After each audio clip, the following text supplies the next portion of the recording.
अस्सलामुअलैकुम इकरा YouTube channel में खुश आमदीद। कैसे हैं आप लोग? उम्मीद है कि आप सब खैरियत से होंगे और आप भी मौसम सरमा की छुट्टियों को खूब इंजॉय कर रहे होंगे। मैं भी अपने बच्चों को लेके अम्मी के घर इधर आई हुई हूँ मौसम सरमा की छुट्टियां गुजारने के लिए। जब हम अम्मी के घर पहुंचे तो इन्होंने वो साग बना रहे थे, तो मैंने भी उनकी साथ में हेल्प करना शुरू कर दी। ये अभी हम मम्मा साग की गंदे उतार रही हैं। साग की गंदे उतारने के बाद एक एक करके हम सभी टहनियों की पहले गंदे उतार लेंगे अच्छे तरीके से। गंदे उतारने का बहुत ज्यादा ये फायदा हो जाता है कि इंसान जब साग बनाते हैं तो वो बहुत जल्दी गल जाता है, फिर उस पर इतनी ज्यादा मेहनत भी नहीं करनी पड़ती। ये मम्मा ने और मैंने और हम सब ने मिलके ये साग की कटिंग कर लिया। ये ऐसे ही एक एक गंदल को इकट्ठी करके हम कटिंग करते गए और इसके बाद हमने पालक की भी कटिंग कर ली है। कुछ लोग पालक में बाथू भी शामिल करते हैं साग में, और मेथी भी अपने टेस्ट के हिसाब से शामिल कर लेते हैं, लेकिन हमने सिर्फ इसमें साग और बाथू का इस्तेमाल किया। अभी मम्मा इसको पानी मम्मा ने लिया है एक देगचे में। पहले साग और पालक को अच्छे तरीके से वॉश कर लिया था पानी में डाल के, फिर हमने उसको एक छानने में डाल दिया ताकि उसका एक्स्ट्रा पानी निकल जाए। फिर हमने देगचे में पानी रख दिया था गर्म होने के लिए। जब पानी में एक दो बॉईल आ गए, पानी इतना ज्यादा नहीं आपने रखना क्योंकि साग और पालक को जब हम वॉश करते हैं तो उसमें ऑलरेडी पानी मौजूद होता है।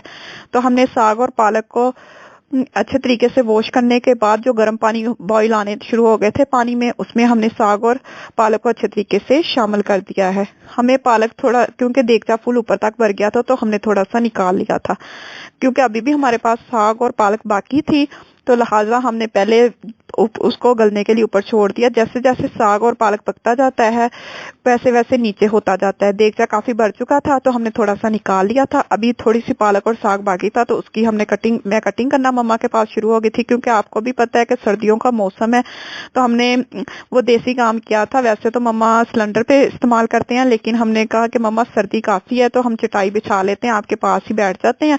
एक तो आग को एंजॉय करेंगे और दूसरा बैठे बैठे काम भी हो जाएगा मिलजुल के। तो मैं अभी साग की कटिंग कर रही हूँ। मैंने साग की कटिंग कर ली है। पालक की अब थोड़ी सी जो पालक बची हुई थी उसकी कटिंग कर रही हूँ और साथ में आग को एंजॉय कर रही हूँ। बहुत ज्यादा मजा आ रहा है, सब मिलके बैठे हुए हैं। और ये देगचे का ढक्कन जो था ऊपर इसके एक छोटा सा इसमें सुराख था, तो हमने इसके अंदर थोड़ा सा आटा लगा दिया है ताकि उसकी भाप बाहर ना निकल सके, क्योंकि अगर भाप निकलती रहे तो साग जल्दी नहीं गलता।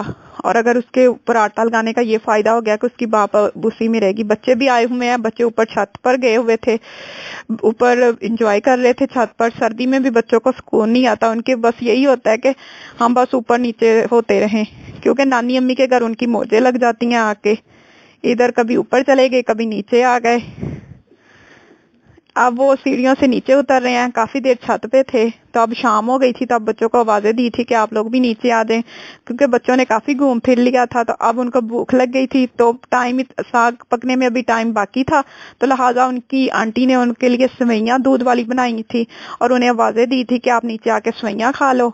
तो अब बच्चे बड़ी खुशी से झूमते झूमते नीचे उतरे हैं और अब वो सेवइयां इंजॉय कर रहे हैं। आप देख सकते हैं कि वो अब सेवइयां कितने मजे ले लेके खा रहे हैं। कुछ जमीन पे गिरा रहे हैं, कुछ मुंह में जा रही हैं उनके। अब उनको भूख काफी ज्यादा लगी हुई थी, क्योंकि वो काफी देर से छत पे खेल रहे थे और भूख भी उतनी ही ज्यादा उनको लग चुकी थी। अब वो उतनी ही बेताबी से सेवइयां खा रहे थे, क्योंकि भूख का आलम उनका भूख की वजह से बहुत ज्यादा बेताब हो गए थे। और साग भी साथ साथ पक रहा था। और अगर इनको खिलाने लगो तो ये खाते ही नहीं है, कहते नहीं हम अपने हाथ से खुद ही खाएंगे। वो अपने हाथ से बच्चे खाने में ज्यादा पसंद करते हैं कि हम अपने हाथ ही से खाएं। और अपने हाथ से जब खाते हैं तो सारे कपड़ों के ऊपर गिराते हैं, कुछ कपड़ों के ऊपर गिराते हैं और कुछ जमीन पे गिराते हैं, और आधी उन्होंने खानी होती है और आधी जाया करनी होती है। लेकिन बच्चों को मजा आता है ज्यादातर अपने ही हाथ से खाने में। माँ बाप से ना खाते हैं और ना ही दूसरों से। मैं उतनी देर ये मिर्चों की तैयारी कर रही हूँ, क्योंकि जितनी देर साग पकता है उतनी देर साथ में इसकी प्रिपरेशन कर ली जाती है। तो सबसे पहले मैंने मिर्चों की ये डंडियां निकालनी शुरू की हैं।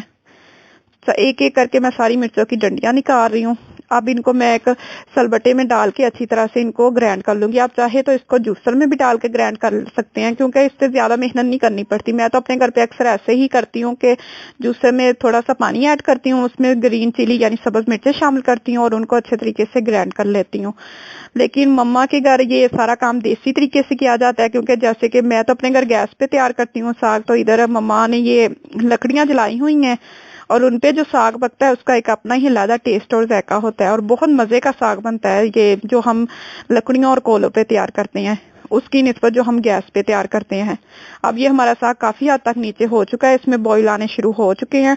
अब हमने इसको डांप दिया था और उतनी देर हम इसकी तैयारी करनी शुरू कर दी थी। तो अभी ये मैंने मिर्चें डाल ली हैं कुंडी में और इनको मैं अच्छे तरीके से अब ग्राइंड करूंगी। इसमें बहुत ज्यादा मेहनत करनी पड़ती है इनको ग्राइंड करने पे, क्योंकि इस पे कम से कम हमारे 10 से 15 मिनट लग जाते हैं इनको ग्राइंड करते हुए। और इसकी निस्बत अगर आप पसंद, क्योंकि मम्मा ज्यादातर ऐसे ही करती हैं कि उनको ये देसी तरीके से बनाना पसंद है और मैं तो मेहनत से कतराती हूँ, मेरा दिल करता है मुझे मेहनत ना ही करनी पड़े और जल्दी जल्दी काम हो जाए, तो मैं तो इसलिए जूसर मशीन में ही इनको ग्राइंड कर लिया करती हूँ। लेकिन कुछ लोग ऐसे भी करते हैं कि वो जो साग होता है उसको भी जूसर में डाल के ग्राइंड करना शुरू कर देते हैं, तो वो बहुत ही ज्यादा गलत तरीका है। उस तरीके से ना वो साग बिल्कुल खराब हो जाता है, उसका जूस निकल आता है। तो आप बिल्कुल भी ऐसे ना किया करें।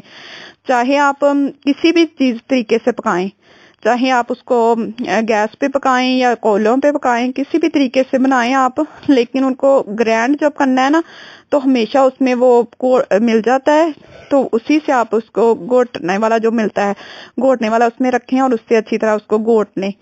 साग उसी तरीके से जायका जो और मजा आता है ना, और किसी तरीके से भी नहीं आता। अब बच्चों ने ये जो सेवइयां खाई थी उसके लिए वो वैसे ही इसकी आंटी ने मजाक मजाक में इसको बोल दिया कि अब मीरा आपने खाई है तो अब इसको बर्तन भी साफ करो, तो वो इस बात को मजाक को सच समझ बैठी और मजाक मजाक में उसकी आंटी ने कहा था कि चलो अब बर्तन भी धो, कुछ काम भी करो, आप तो ऊपर खेलते ही रहे हो इतनी देर। तो उसने मजाक को सच समझ लिया और उसने सारे बर्तन इकट्ठे किए और उठा के उनको ले गई है रख के वॉश करने वाली जगह पे और उनको अच्छे तरीके से वॉश कर रही है। बाकी बहनें एंजॉय कर रही हैं, अपनी अपनी मस्तियों में लगी हुई हैं।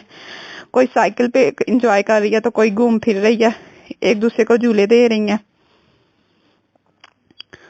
और मैं उतनी देर मिर्चों की तैयारी कर रही थी। मिर्चों को मैंने अच्छे तरीके से कर लिया था और अब मैं उनको कूट रही थी।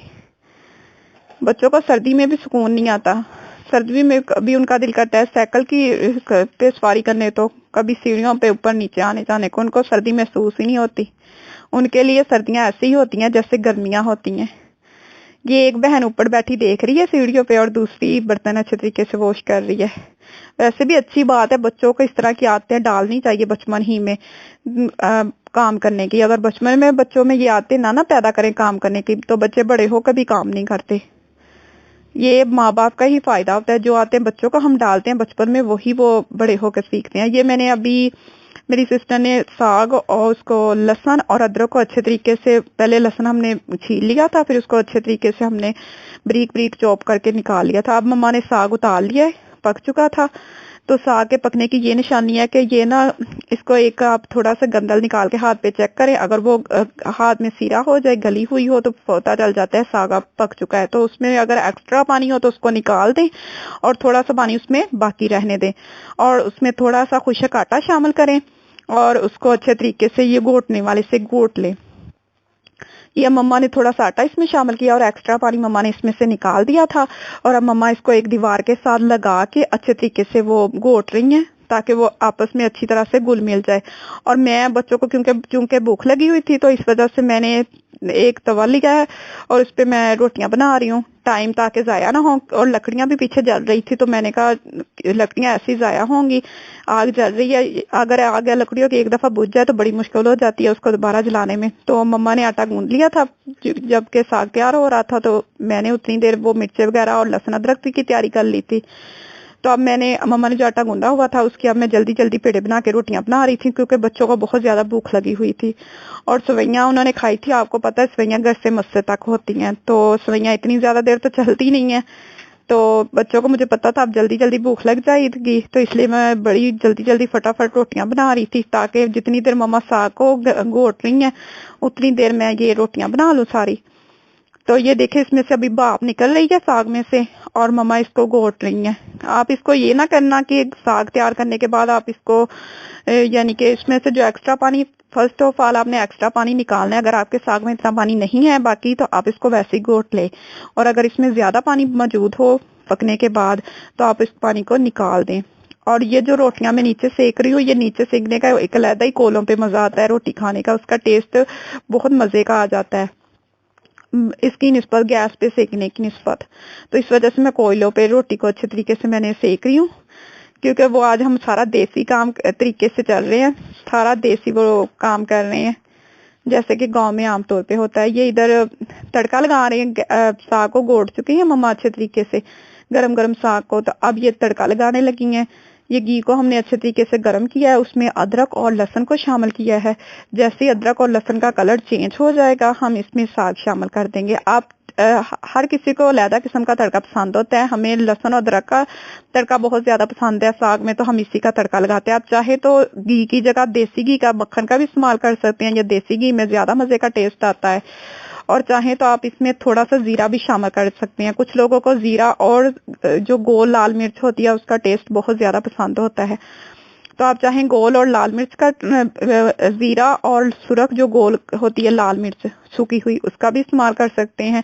कड़ी पत्ते का भी इस्तेमाल कर सकते हैं। आपको जैसा तड़का पसंद हो वैसा आप कर सकते हैं। हमें लहसुन और अदरक का तड़का साग में बहुत ज्यादा पसंद है, इसमें थोड़ा सा हम जीरा शामिल कर लेते हैं तो वो बहुत ही मजे का टेस्ट बन जाता है। ये अभी आप देख सकते हैं साग की लुक घोटने के बाद कितनी प्यारी ग्रीनरी आ गई है इसमें। और ये देखें, हम तड़के के वक्त अगर ऑयल ज्यादा इस्तेमाल करेंगे, ऑयल घी या जिसमें भी आप तैयार कर रहे हो एज टू फ्लेवर, तो आप उसका ज्यादा इस्तेमाल करेंगे तो इससे घी जो ऊपर आता है ना साग के ऊपर, वो बहुत ही प्यारा लगता है। ये अभी हमने जो जिस लकड़ियों पे साग को तैयार किया था वो कोले हमने एक बाटे में डाल लिए हैं, अंदर ले आए हैं उनको। अभी हम ये इसको खाने लगे हैं। सभी बच्चे साग को एंजॉय कर रहे हैं, रोटी के साथ खा रहे हैं और साथ साथ आग को एंजॉय कर रहे हैं। शुरू में मुझसे वीडियो थोड़ी सी स्किप हो गई थी, तो मैं आपको बताती चलूँ कि मैंने नमक का इस्तेमाल उस वक्त किया था जब हमने पतीले में पानी को शुरू में उबलने के लिए रखा था, तो उस वक्त हमने नमक पानी में ऐड कर दिया था। अगर शुरू में नमक ऐड कर दें तो साग जल्दी गल जाता है। अगर आपको नमक कम लगे तो आप जब तड़का लगाएंगे साग में तो आप उस वक्त भी नमक ऐड कर सकते हैं, वो अपने टेस्ट के मुताबिक। और सब्ज़ मिर्चें भी हमने उस वक्त ऐड की थी जब हमने साग को नीचे उतार लिया था, उसके बाद हमने उसका पानी अलहदा कर लिया था। उसके बाद हमने सब्ज़ मिर्चें घोटते वक्त ऐड कर दी थी जब आटा भी डाला था उस वक्त। और हमने सिर्फ साग और पालक का इस्तेमाल किया है। आप बाथू और मेथी का भी इस्तेमाल कर सकते हैं, वो आपको उसके साग में और ज़्यादा अच्छा टेस्ट ले आएगा। वो आप अपने टेस्ट के मुताबिक इस्तेमाल कर सकते हैं। और अगर आपको मिर्चें कम लगे तो आप बाद में भी ऐड कर सकते हैं, जब आप साग में तड़का लगाएंगे उस वक्त भी आप ऐड कर सकते हैं।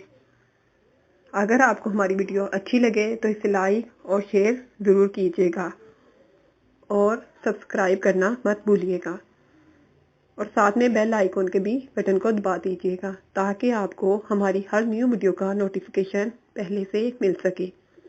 और कमेंट्स में भी अपनी राय का इजहार कीजिएगा। इसी के साथ इजाज़त चाहती हूँ। अल्लाह हाफिज़।